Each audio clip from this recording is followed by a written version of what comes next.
Welcome to the Leading Hope Podcast with Kevin Jack. Your influence will lead people somewhere, lead them towards hope. Everyone has 20 minutes to learn to become a better leader. Make it count. Welcome to Leading Hope with Kevin Jack. I'm your host, VJ Williams, here with my friend and pastor, Kevin Jack. Thank you for joining us and taking time out of your day to become a better leader. We release a new episode every Wednesday, so we'd love for you to subscribe, share on social media, and bring others along with us on this journey of becoming a better leader. Visit leadinghope.online to get episodes and updates and find out more about the Leading Hope community. Today we are in our final episode of the series we're calling Post-Pandemic, episode 29, Flatten the Curve. Kevin, what do you got for us today? Flatten the curve. Flatten the curve. Hey, so if you're part of Be Hope Church as a whole, or if you subscribe to our YouTube channel, you know, like right at the start of the pandemic, I did a message titled Flatten the Curve. Yes. So I just want to let you know on the front end, man, I'm going to steal some of the material from that on that. But the message itself came out of this verse in Proverbs Chapter 27. And the verse is, a prudent person foresees danger and takes precautions. The simpleton goes blindly on and suffers the consequences. I like the translation that I typically read out of says the simpleton. I'm not going to lie. The ones I like more say the fool. The fool. Like that's just the fool. Yeah. Goes blindly on and suffers the consequences. And what we're talking about in the nature of this is similar to everything within this pandemic as a whole. And you've seen the charts, and I'm sure you're familiar with the idea of saying, man, everything about flatten the curve is to say that if we keep behaving how we're going to behave, we're going to reach this level in which the hospitals can't handle. There's no more hospital beds. The complete medical system is overwhelmed with the number of people that are infected in this virus. So let's know what's coming. And let's change our behavior so that we can handle what a new reality within that. So we can minimize the losses so we don't overwhelm the system. And the idea behind it is really a way of thinking about trend lines. And I want you to know today, this is going to be one of those episodes that there's no like, okay, this is my application point. Okay, like, man, in these other ones, I hope you went through that and you went, okay, now I'm immediately going to change how I communicate. I'm going to immediately work on the purpose of my business. I'm going to know that I'm at risk of burning out, and so I need a hobby and I need a Sabbath. This isn't that episode. This episode, I want to help shape how you think. I want to help shape how you think about things as a whole. And the whole idea of flatten the curve is to be aware of trend lines. To go, man, what are on the front end, what are the trend lines in my life? If I keep going down this path, man, what is it going to lead to? What can I avoid? What can I minimize? What is good that I can increase within that? If it isn't working or if it's not going to work, the path forward is obviously to do something different. It may feel backwards at times, but you have to do something different if it's not going to work. And that's like the simple application of this verse, and that's the simple application of this idea.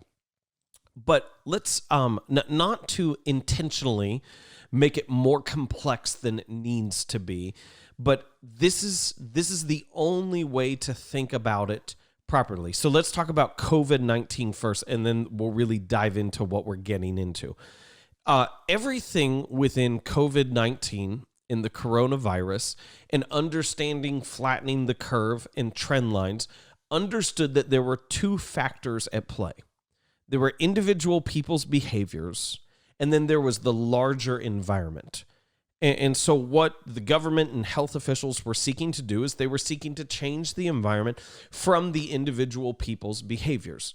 But we can also take a similar level of that twofold thinking within our own lives, that within everything that you're doing, there's two pieces. There's you and there's your environment. There's your behaviors, and then there's the larger reality that you exist in. You can control you. You can't control your environment. You may be able to alter your environment, but ultimately you can't control it. You can change and adapt your behaviors, but you can't always have massive influential changes on this larger reality that you're in. And so trend lines is about seeing both. There's your business, but then there's also your industry as a whole. There's a stock, but there's also the stock market. And to think properly about trend lines, you need to know what direction you're headed.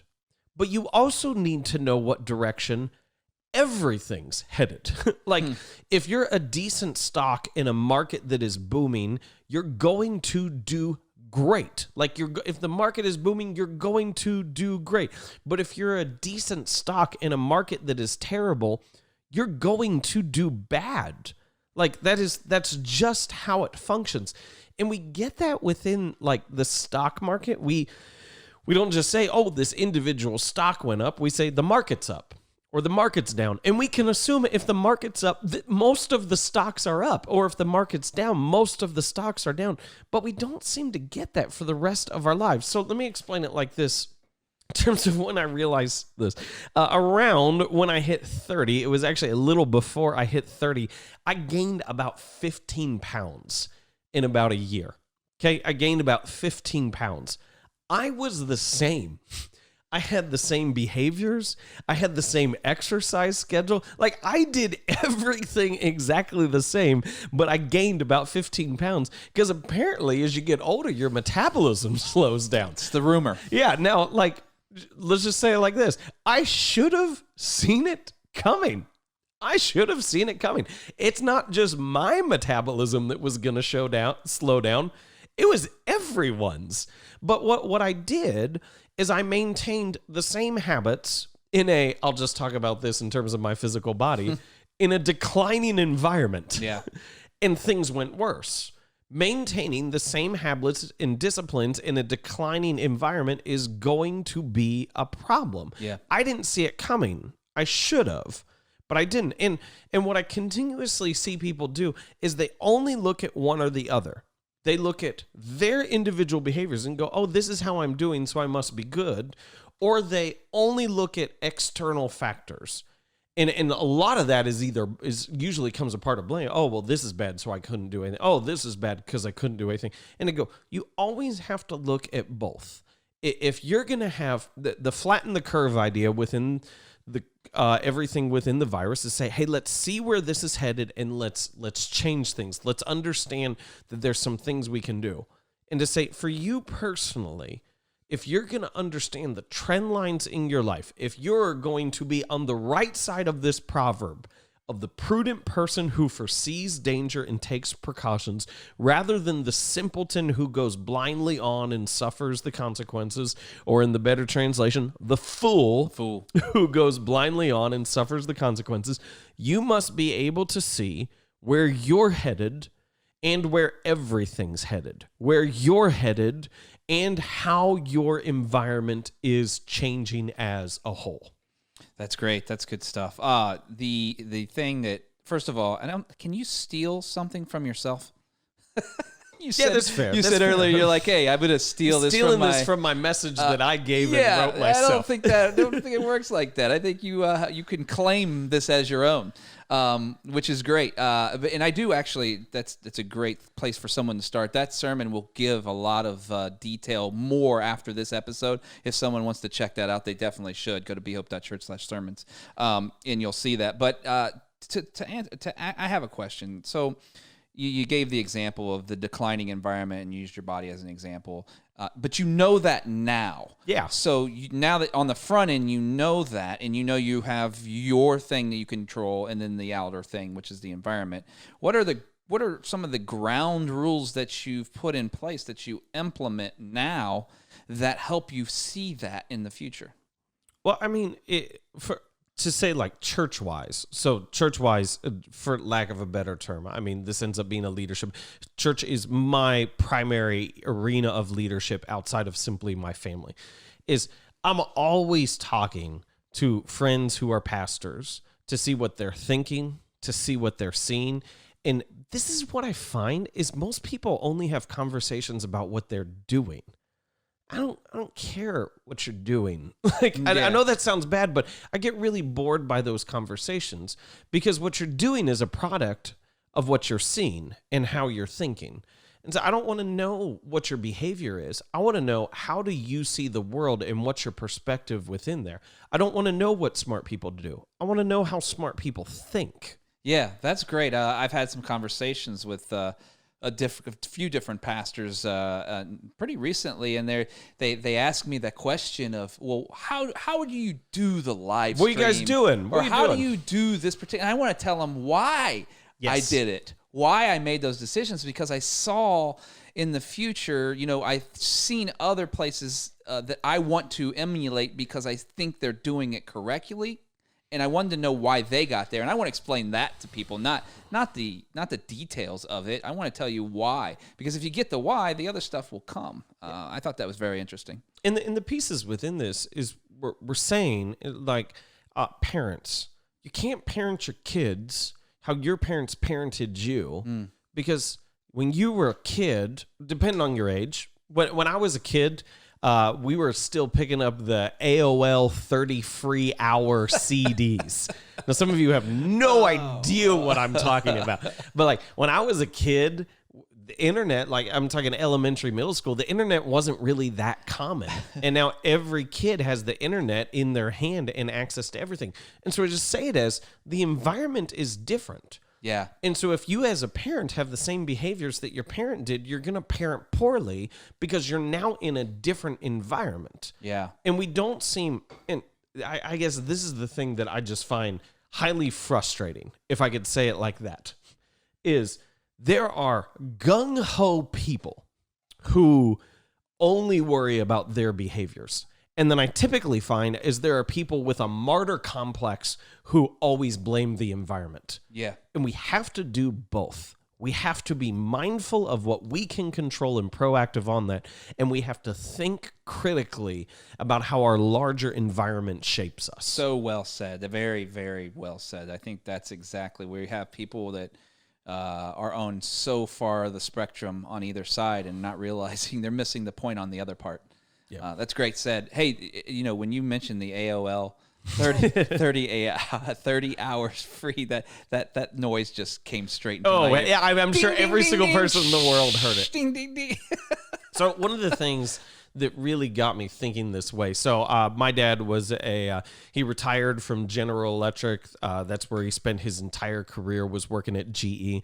And so, man, going through that, him just being an employee at GE, I got hooked on a bunch of Jack Welch's books and thinking and leadership.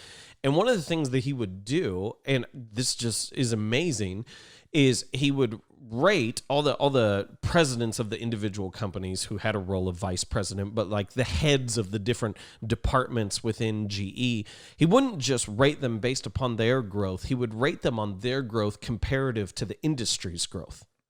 So the point is to go, if you grew your department by 4% in an industry that doubled, you did horrible. Yeah. But if you maintained even in an industry that declined by 10%, you crushed it. Yeah. And what we do is we just look at the number and we don't compare it to the environment. And I'm not saying we should get into comparison. I'm just saying you have to be mindful of your surroundings and the trend lines there, because you're as fully control as you are of your actions. You're not fully control of the larger environment that you exist in. Yep. And you have to be mindful of both. That's great. That's good stuff. I love that. So let's talk about a couple areas within that. For one, you have an environment when it comes to your relationships. And some people may go, well, I'm fully in control of my relationships. You are. But I want to tell you, the 7-year itch is a thing. Like at 7 years, and I don't just mean that, like that's not a marriage comment. That's a like workplace, coworker, friends. Yep. Like studies have found over and over again, around year 7, the things that were once endearing are now irritating. Yeah. Okay? Yep. That's coming. Yeah. That's a trend line. Yep. Be aware. Within business, you need to be aware, are you in a declining market or are you in an emerging market? Is there population growth in the area that you're in, or is there a reduction in population? Because that's going to affect your business. You need to be aware of your health.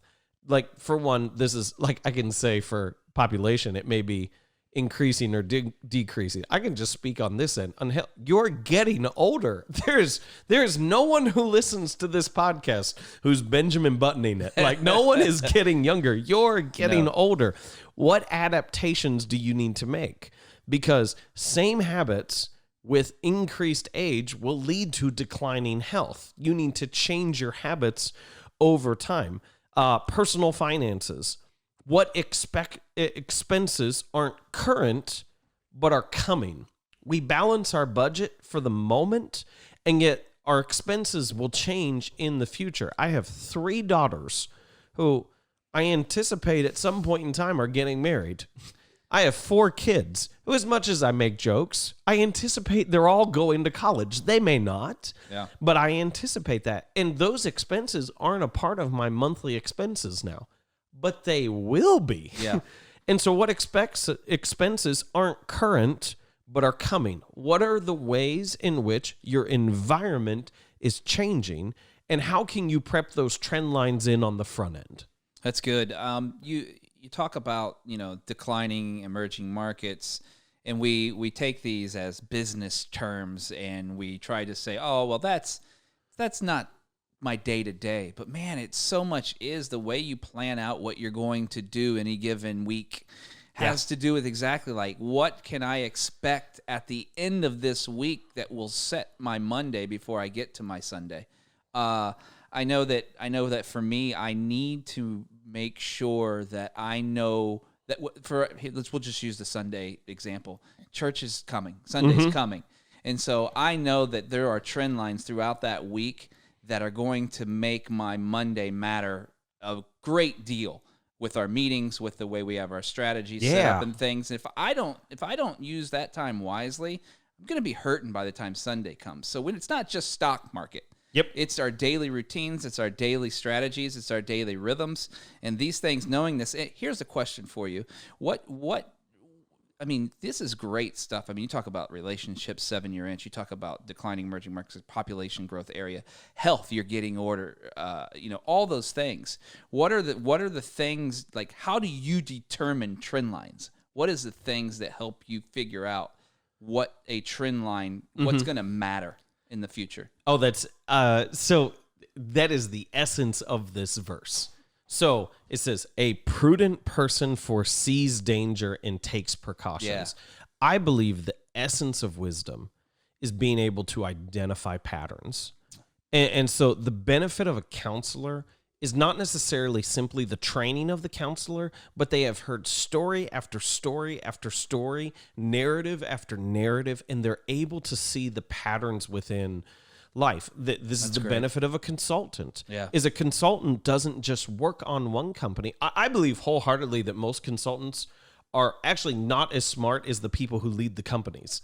If they were as smart as the people who lead the companies, they would be leading the company because there's better pay there. But the benefit of the consultant is not their inherent intelligence. It's the fact that because they have not been isolated to one organization and have seen all these different organizations, they're able to see the patterns. Yeah. I guess that's why our employers that are out there seeking the job market are always looking for experienced workers. That's why they're looking for it. It's not necessarily that you're the smartest guy in the room. You've seen something happen and you know how to adapt to it. So I think the best way that people can learn the skill of identifying trend lines is to be curious and to have just a mental bank of as many narratives as you can. And when I say as many narratives as you can, I mean, like, you want to talk to if you're a parent, talk to as many people as you can about parenting and what they're trying to do. Yeah. And talk to people who are doing it poorly. Yeah. And figure out what they're trying to do. Yeah. And don't tell them you're my bad example, but in your head, you're my bad example. I audiobook biographies like crazy because what I'm doing is I'm building a mental bank of all these stories of success and sometimes failure, which helps me identify trend lines and patterns. That's awesome. You learn from failure just as much as success. Absolutely. That's great. Hey, listen, that's where we're going to leave it for episode 29, Flatten the Curve. Is there something that you want to end this with? I you want to just make sure someone knows? Man, I just want people, I want people to be able to think differently. I want them to see the danger that's coming and to be able to take precautions and to understand that you may not be able to behave your way out of an industry that's failing. If the industry is collapsing, there's not really much you can do. And so don't blame the environment entirely. And don't assume that all of your actions are going to be able to lead to success. Be mindful of both. This is the essence of wisdom. Awesome, man. And there you go again, quoting the Bible, man. It's so good. It's so good. And if you don't want anything else, man, watch the message Flatten the Curve. That is awesome, man. Thank you guys so much for joining us again. This has been a great series. We hope that you found it was helpful. It certainly has been helpful for us to review the things that we're personally going through in the midst of this thing.